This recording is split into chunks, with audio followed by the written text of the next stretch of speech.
Atharva foundation के माध्यम से रिटायर कमांडो मधुसूदन सुरवे को इलेक्ट्रॉनिक पैर डोनेट किया गया।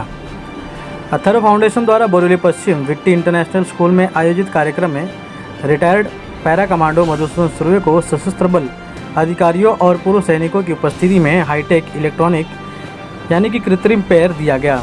कमांडो मधुसूदन सुरवे ने देश की रक्षा करते हुए युद्ध में एक पैर खो दिया था। कमांडो मधुसूदन सुरवे कारगिल युद्ध में भी शामिल हुए थे। मधुसूदन सुरवे युद्ध की घटना में अपनी कहानियों को बताते हैं, जिससे सुनकर जनता के रोंगटे खड़े हो गए।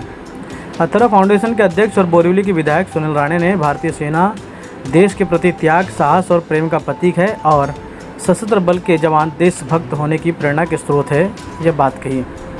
उन्होंने पूर्व सैनिकों और सशस्त्र बलों के जवानों को राष्ट्र की सेवा के लिए धन्यवाद दिया। ब्यूरो रिपोर्ट, समय नेशनल, मुंबई।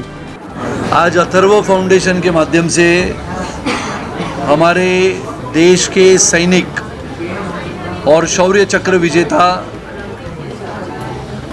जिन्होंने कारगिल के युद्ध से लेके बहुत सारे ऑपरेशनों में हिस्सा लिया, ऐसे हमारे शूरवीर कमांडो श्री मधुसूदन सुरवे, इन्होंने एक ऑपरेशन में अपने एक पैर को खो दिया था।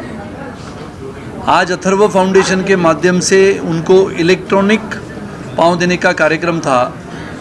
इसके लिए हमारे साथ कर्नल राजे, श्री उन्नी कृष्णन, मेजर मनोज सिन्हा, श्रीमती वर्षा राणे और परेश गांधी उपस्थित है।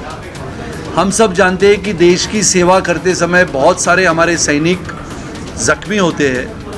बहुत सारे सैनिक इस देश की सीमा को सुरक्षित रखते समय अपने प्राणों का बलिदान कर देते हैं और ये देश के तिरंगे की हिफाजत करते समय, अपने प्राणों का बलिदान करते समय अपने प्राणों की कुर्बानी कर देते हैं। ऐसे समय के पश्चात उनके परिवार तक पहुंचने का काम अथर्व फाउंडेशन पिछले 12 वर्षों से करती है। चाहे शहीदों के परिवार के साथ जाते हुए उनको मिलना, या फिर शहीदों के बेटियों को आधुनिकता से पढ़ाने के लिए उन तक कंप्यूटर पहुंचाना। देश भर के अलग अलग हिस्सों में मैं स्वयं जाता हूं और हमारे देश के उन शूरवीरों की कहानी आज के हमारे इस पीढ़ी को बताने के लिए हम प्रयास करते हैं।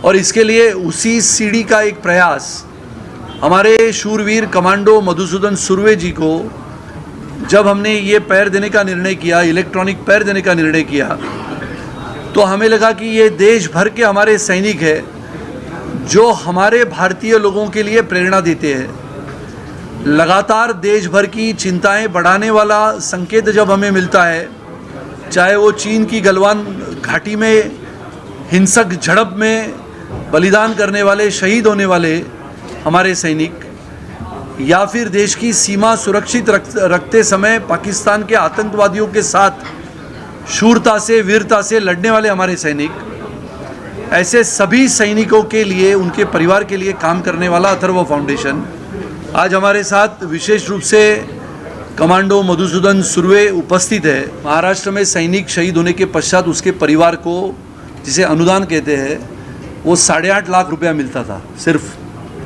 विचार करो, ये महाराष्ट्र का सैनिक देश भर में, चाहे वो आतंकवादियों के साथ जूझता है, चाहे वो 1962 की लड़ाई हो, 65 की हो, 71 की हो, 84 की हो, 99 की हो, हर तरफ महाराष्ट्र का सैनिक और पूरे देश भर का सैनिक, चाहे पंजाब हो, हरियाणा हो, चंडीगढ़ हो, अलग अलग राज्यों से सैनिक निकलता है। महाराष्ट्र से भी सैनिक निकलता है, महाराष्ट्र के है। तो हमने महाराष्ट्र के तभी के मुख्यमंत्री से गुहार लगाई थी कि हमारा महाराष्ट्र का सैनिक शहीद हो जाता है, उसके परिवार को हम 8.5 लाख रुपए की राशि अनुदान के रूप में देते हैं। ये बहुत कम है। तो देवेंद्र जी ने तुरंत मुख्यमंत्री इस नाते 31 जनवरी 2018 को इस राशि को 25 लाख किया था। 31 जनवरी 2019 को इसको 50 लाख किया था।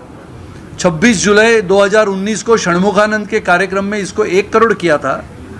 और जिसको हम कहते हैं 2 हेक्टर ज़मीन भी अपने शहीद सैनिक को, परिवार को देने का निर्णय हमारे उस सरकार ने किया था, जो आज भी जारी है। उसकी सूची मेरे पास आती है।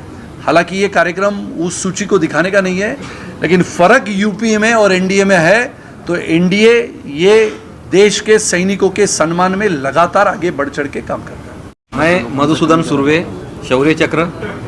आज मैं अथर्व फाउंडेशन के सर्वा राणे सर जो है इनका मैं आभार व्यक्त करता हूं, जिन्होंने आज मुझे ये जो लिम्ब दिया है और मुझे दौड़ाने के लिए उन्होंने जो कोशिश करी है, मैं आप सभी को मैं बताना चाहता हूं, सही मायने में मैं दौड़ूंगा और मेरी जो इच्छा है कि मैं एवरेस्ट चढ़ूं इस पैर से। और देखो अभी थोड़ी देर पहले एक क्वेश्चन पूछा गया था कि आप पैर से क्या नहीं कर सकते। अभी मुझे मालूम है, अभी भी अगर किसी शहर में बाढ़ आती है तो इस पैर से, इस टांग से मैं पानी के अंदर कूद सकता हूं, क्योंकि मैं डाइवर हूं, मैं सिर्फ डाइवर हूं। मैं पानी के अंदर कूद के, मुझे अगर देश के लिए काम आना है तो मैं किसी की जान बचा सकता हूं, क्योंकि इसके अंदर लॉकिंग सिस्टम है और वो जब लॉक होगा तो निकलेगा नहीं। मैं तैर सकता हूं इससे, क्योंकि वो कला मुझे आती है। जब मुझे वो मिले थे, उन्होंने कभी राजनीति का सवाल नहीं पूछा था। उन्होंने पूछा कि मैं आपको दौड़ के देखना चाहता हूं, और आज उन्होंने मुझे आज खड़ा किया दौड़ने के लिए। और मैं आपको चाहता हूं कि मैं दौड़ूंगा नहीं, मैं एवरेस्ट की कोशिश करूंगा कि मैं एवरेस्ट कैसा चढ़ूं।